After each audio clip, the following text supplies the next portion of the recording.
2 de abril é o Dia Internacional da Conscientização sobre o Autismo, presidente. E recentemente mudou a estatística do autismo no CDC, que é o Centro de Controle de Doenças dos Estados Unidos. A última estatística falava que 1 em cada 44 crianças de até 8 anos era autista. Só que essa estatística ficou ainda mais apertada. 1 em cada 36 crianças até 8 anos é autista nos Estados Unidos. Se a gente aplicar essa estatística no Brasil, vai ser mais ou menos 6 milhões de autistas. É muito autista. A gente está praticamente falando que toda sala de aula tem um autista dentro, pelo menos. E é importante que a gente esclareça que não existe epidemia de autismo. Primeiro, que autismo não é doença. Segundo, porque os autistas sempre existiram, sempre estiveram aí. O que não existia era diagnóstico. Então, há 20 anos atrás, a pessoa passava como excêntrica, como excessivamente tímida, como esquisita, mas ninguém sabia que, na verdade, ele era autista. Um autista grau 1 de suporte, como a gente diz, o famoso autista leve, que até alguns anos era chamado de Asperger. Então, hoje em dia, a gente tem mais acesso a critérios diagnósticos mais precisos, as pessoas têm acesso a redes sociais, você está rolando ali o seu feed do TikTok, de repente passa um vídeo de uma pessoa falando de todas as características dela, que ela tem como autista, e você olha e fala, nossa, eu tenho isso tudo, vou procurar um médico, de repente eu sou autista também, e pimba, descobre que é autista. A coisa mais comum, inclusive, é os pais descobrirem que são autistas depois dos filhos. O filho nasce com um pouco mais de comprometimento, tem um atraso de fala, aí os pais conseguem o diagnóstico do filho e aí começam a entender mais de autismo e pensam, nossa, quando eu era criança, eu também ficava isolado na escola, minha mãe falou que eu tive um atraso de fala, liga uma coisa com a outra e descobre que é autista também. Pé de manga não dá jaca, ou vice-versa, né? Autismo é genético, 99% genético, 81% herdável. Não existe essa história de vacina, agrotóxico, a gente está falando de genética. Tendo dito isto, esse é um assunto que a gente vai falar muito nessa casa. A gente tem muitos deputados que foram eleitos falando a respeito de autismo, interessados na causa. Ontem a gente teve aqui a discussão da queda de um veto sobre um PL que trata de autismo também. Então eu acho que a gente tem que começar a ter um pouquinho de cuidado sobre a forma como a gente está se referindo ao autismo e a pessoas autistas. Lá em 2009, teve a Convenção da ONU dos Direitos das Pessoas com Deficiência. Autista é pessoa com deficiência. Essa convenção trouxe o conceito do modelo social de deficiência. Isso é muito simples de explicar, presidente. Uma pessoa que é cadeirante, ela não vai conseguir chegar aí em cima porque ela é cadeirante, certo? Errado. Ela não vai conseguir chegar aí em cima porque não tem um elevador e nem uma rampa.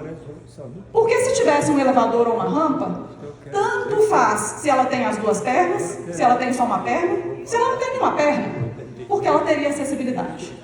O modelo social de deficiência diz que muitas vezes a deficiência está muito mais no meio do que na pessoa. Então, se você remover as barreiras do ambiente, a pessoa vai ter acesso. Acessibilidade não é só rampa e elevador, isso foi só um exemplo. Existe acessibilidade educacional, que é, por exemplo, o que faz com que o meu filho autista, não oralizado, com deficiência intelectual, esteja sendo alfabetizado agora na escola pública, com as adaptações a que ele tem direito. Isso é acessibilidade educacional, isso é remoção de barreiras. Por que eu estou falando isso tudo? O autista é pessoa com deficiência. O autista não tem problema. E o autista não é um problema. E quando a gente se refere ao autista como um problema, como um peso para a família, para outras pessoas, para a sociedade, a gente está ofendendo mais ou menos 6 milhões de pessoas no Brasil. No meu gabinete tem pelo menos 3 autistas, 2 diagnosticados. Tem mais uns 2 aí que a gente desconfia. No meu gabinete. Aqui na Leste eu nem imagino mais quantos não tem. Sempre a gente vê na televisão, pelo menos uma vez por ano, aparece um caso que eu vou narrar aqui. Uma mãe preta, periférica, que é encontrada com um filho autista adulto, severo, amarrado. E aí ela explica que ele se mordia, ele se machucava, ele batia nela. E por isso ela não viu solução, a não ser amarrar esse filho na cama, no quarto, até prender em jaula, eu já vi isso. E essa mãe diz que fica tão deprimida com essa situação que às vezes tem vontade de se matar. E aí a gente fica com pena, não é o sentimento que vem na gente? Então eu queria chamar vocês para a gente começar a mudar um pouquinho esse sentimento. Porque eu queria chamar vocês para pensarem na situação de uma outra forma.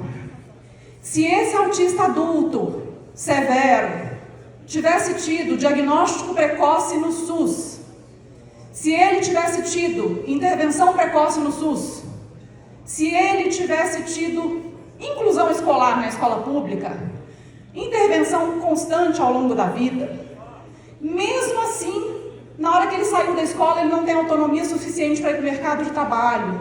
Aí, gente, tem um centro-dia lá no bairro dele, e ele pode ir para lá fazer atividades ocupacionais, culturais, educacionais. Esse autista estaria acorrentado em casa? Essa mãe estaria cogitando suicídio? Então o problema está no autista?